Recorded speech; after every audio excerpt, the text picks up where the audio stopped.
नमस्कार मु शुभलक्ष्मी आपण मैंने सकाल एक्सरसाइज करूछंती ना नहीं बुढ़ा हो गली मु एक्सरसाइज करि पारु नहीं नाई नहीं आपण मैंने एक्सरसाइज करूना बोली आज बुढ़ा दिशुचंती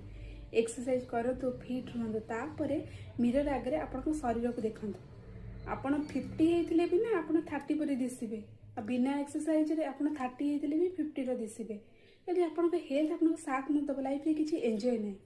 आपण हेल्थ आपण स्ट्रेंथ आपण मनोबल बढ़ाए तेज हेल्थ रे आपणकर ठीक थी आपण कौन कम करने को मनोबल आपणकर आग्रह हो हाँ मुझे कमटा करदेवी तेणु हेल्थ हूँ फास्ट प्रायोरिटी आप जो डेली टू डू लिस्ट बनाऊँच से हेल्थ को फास्ट प्रायोरिटी दिंतु अनेक जिन लिखाई था सका उठले ये कम करी घर पर सौदा आसब कि ऑफिस जी ऑफिस रे सब कम अच्छी घरे सब कम अच्छी to do list first point आप रखु हेल्थ ही आप फास्ट प्रायोरिटी हेल्थ जब आप ठीक रहा सब किसी ठीक रे करें।